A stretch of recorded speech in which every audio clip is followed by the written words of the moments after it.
देवशयनी एकादशी आषाढ़ मास के शुक्ल पक्ष में आने वाली एकादशी को देवशयनी एकादशी कहते हैं। इसी दिन से चातुर्मास का प्रारंभ माना गया है। इसी दिन से भगवान विष्णु शयन काल यानी योग निद्रा में चले जाते हैं।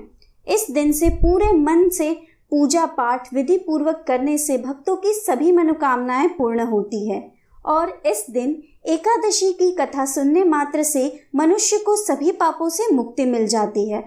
तो दोस्तों, इस वीडियो में मैं आप सभी को 2020 में देवशयनी एकादशी कब है और पूजा का सही समय क्या है, पूजा विधि और उसकी सावधानियां और एकादशी में सुने जाने वाली कथा की जानकारी के लिए इस वीडियो को एंड तक जरूर देखें। तो दोस्तों, अगर आपने अभी तक हमारे चैनल अपेक्स इंसान को सब्सक्राइब नहीं किया है तो जल्दी से सब्सक्राइब कर लीजिए और घंटे के बटन को दबा दीजिए ताकि जब भी मैं आऊं तो आपको पता चल जाए। तो चलिए वीडियो शुरू करते हैं। तो दोस्तों, 2020 में देवशयनी एकादशी व्रत तिथि 1 जुलाई बुधवार को पड़ रही है। एकादशी तिथि 30 जून सायंकाल 7:49 से प्रारंभ हो जाएगी। एकादशी तिथि की समाप्ति 1 जुलाई सायंकाल 5:29 पर होगी। व्रत के पारायण का समय होगा 2 जुलाई सुबह 5:32 से लेकर 8:17 तक रहेगा। द्वादशी तिथि की समाप्ति 2 जुलाई शाम 3:15 पर होगी। तो दोस्तों, अब जानते हैं पूजा की विधि। देवशयनी एकादशी व्रत की शुरुआत दशमी तिथि की रात्रि से करें। अगले दिन एकादशी की सुबह ब्रह्म मुहूर्त में उठ करके दैनिक कार्यों से निवृत्त होकर के व्रत का संकल्प ले और भगवान विष्णु की प्रतिमा को आसन पर स्थापित करें और उनका षोडशोपचार सहित उनकी पूजा करें। पूजा में लगातार उनके मंत्रों का जप करें, जैसे कि इस मंत्र का जाप करें। शांताकारं भुजगशयनं पद्मनाभं सुरेशं विश्वाधारं गगनसदृशं मेघवर्णं शुभांगं लक्ष्मीकान्तं कमलनयनं योगिभिर्ध्यानगम्यं वन्दे विष्णु भवभयहरणं सर्वलोकैकनाथं।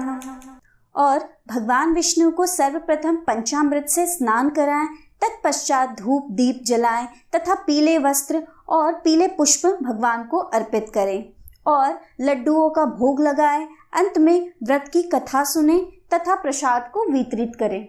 देवशयनी एकादशी के दिन से अगले 4 माह के लिए शुभ कार्य वर्जित होते हैं, जैसे कि शादी विवाह, घर की नींव और गृह प्रवेश जैसे शुभ कार्य नहीं किए जाते हैं।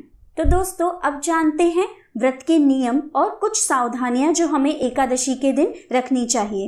एकादशी के दिन तामसिक भोजन जैसे लहसुन प्याज नहीं खाना चाहिए। पूजा पाठ के में इस्तेमाल की जाने वाली सभी सामग्री शुद्ध होनी चाहिए तथा एकादशी व्रत में चावल का सेवन नहीं करना चाहिए। इस दिन बाल व नाखून इत्यादि नहीं काटने चाहिए। एकादशी के दिन स्वच्छ वस्त्र पहनकर ही पूजा में बैठना चाहिए। व्रत में ब्रह्मचर्य का पूर्ण रूप से पालन करना चाहिए। तो आइए सुनते हैं देवशयनी एकादशी में सुने जाने वाली पौराणिक व्रत कथा। यह व्रत कथा जो समस्त पापों का नाश करती है, इसे पद्मा एकादशी भी कहते हैं। धर्मराज युधिष्ठिर ने कहा, हे केशव, आषाढ़ शुक्ल एकादशी का क्या नाम है? इस व्रत को करने की विधि क्या है और किस देवता का पूजन किया जाता है? श्री कृष्ण कहने लगे, हे युधिष्ठिर, जिस कथा को ब्रह्मा जी ने नारद जी से कहा था वही मैं तुमसे कहता हूँ। एक समय नारद जी ने ब्रह्मा जी से यही प्रश्न किया था।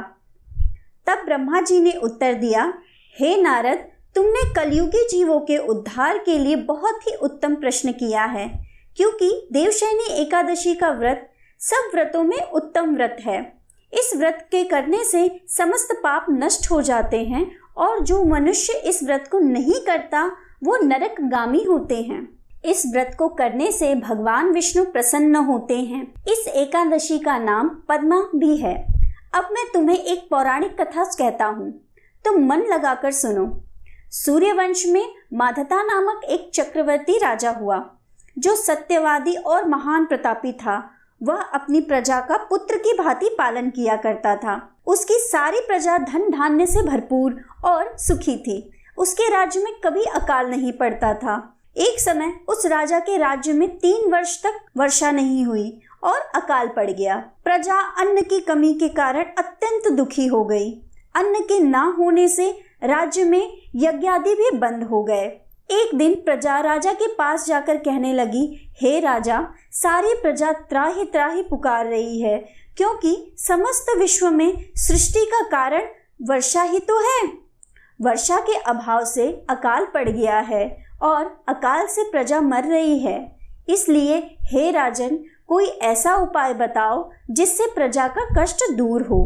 राजा माधता कहने लगे, आप लोग ठीक कह रहे हैं, वर्षा से ही अन्न उत्पन्न होता है और आप लोग वर्षा न होने से अत्यंत दुखी हो गए हैं। मैं आप लोगों के दुखों को समझता हूँ। ऐसा कहकर राजा कुछ सेना साथ लेकर वन की तरफ चल दिए। वह अनेक ऋषियों के आश्रम में भ्रमण करते हुए अंत में ब्रह्मा जी के पुत्र अंगिरा ऋषि के आश्रम में पहुँचे। वहां राजा ने घोड़े से उतरकर अंगिरा ऋषि को प्रणाम किया। मुनि ने राजा को आशीर्वाद देकर कुशल क्षेम के पश्चात उनसे आश्रम में आने का कारण पूछा। राजा ने हाथ जोड़कर विनती भाव से कहा, हे भगवान, सब प्रकार के धर्म पालन करने पर भी मेरे राज्य में अकाल पड़ गया है। इससे प्रजा अत्यंत दुखी है। राजा के पापों के प्रभाव से ही प्रजा को कष्ट होता है, ऐसा शास्त्रों में कहा है। जब मैं धर्मानुसार राज्य करता हूँ तो मेरे राज्य में अकाल कैसे पड़ गया? इसका कारण का पता मुझे अभी तक नहीं चल सका है प्रभु। अब मैं आपके पास इसी संदेह को निवृत्त कराने के लिए आया हूँ। कृपा करके मेरे इस संदेह को दूर कीजिए, साथ ही प्रजा के कष्ट को दूर करने का कोई उपाय बताइए। इतनी बात सुनकर ऋषि कहने लगे, हे राजन, यह सतयुग सब युगों में उत्तम है। इसमें धर्म के चारों चरण सम्मिलित हैं, अर्थात इस युग में धर्म की सबसे अधिक उन्नति है।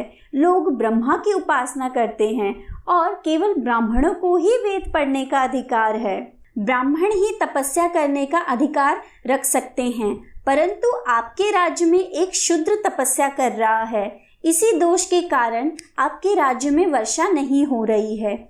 इसलिए यदि आप प्रजा का भला चाहते हो तो उस शूद्र का वध कर दो।